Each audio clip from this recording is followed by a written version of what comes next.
Hey, it's Max again with Lowcountry Contractors. We're over here off of Rifle Range in Mount Pleasant, where we are finishing up another James Hardie job. Before, they had this light gray kind of dated siding that was a little faded from the sun and everything, but now they went with this Navajo beige that looks really good with the Arctic white trim.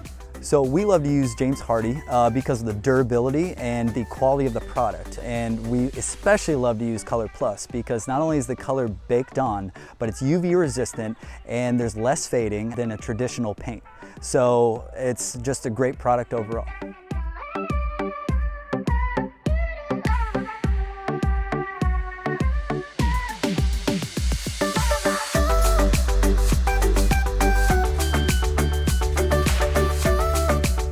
So thanks for watching, you guys, and stay tuned for final photos. On to the next project.